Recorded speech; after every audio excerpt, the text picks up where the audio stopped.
అప్పటికి ఈ కూరల్లో ఉన్న మొత్తం రసం అంతా మనకి ఈ సూప్లోకి వచ్చేస్తుంది అనమాట. నీళ్ళు ఇట్లు బాగా తెరిలినాక ఏం చేయాలంటే ఒక 3/4 స్పూను కార్న్ ఫ్లోర్ని ఒక బౌల్లో వేసుకోవటం, ఒక 2-3 స్పూన్ల నీళ్ళు పోద్దాం ఇందులో.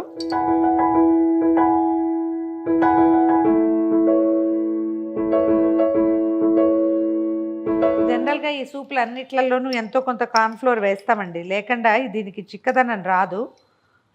దీనికి ఒకవేళ ఆల్టర్నేట్ కావాలి మేము కార్న్ ఫ్లోర్ వేయము అంటే ఇంకా అట్లా పలచగానే తీసుకోవాలి. దీంతో పెద్ద చెడేం లేదు, బాగానే ఉంటుంది. ఇందులో పోసేద్దాము.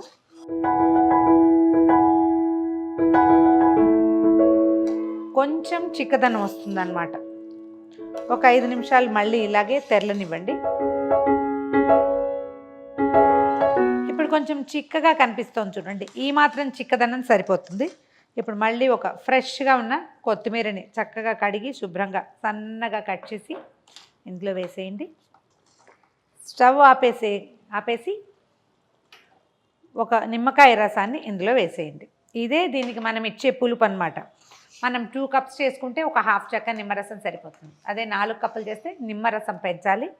తర్వాత ఫ్రెష్గా కొట్టి పెట్టుకున్న మిరియాల పొడిని ఒక చిటికెడు వేసి వేడిగా సర్వ్ చేసేయండి.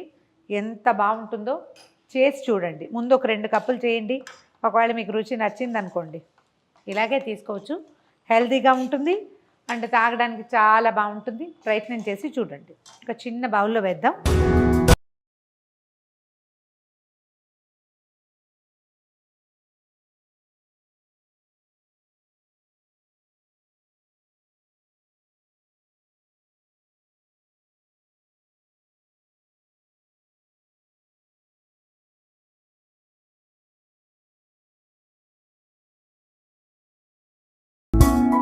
వేడి వెజిటబుల్ సూప్ రెడీగా ఉంది. ట్రై చేసి చూడండి.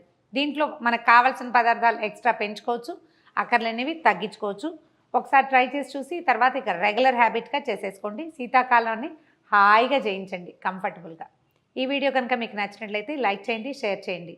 మరిన్ని ఇంట్రెస్టింగ్ వీడియోల కోసం సుమన్ టీవీ మామ్స్ కిచెన్ని సబ్స్క్రైబ్ చేసుకోండి.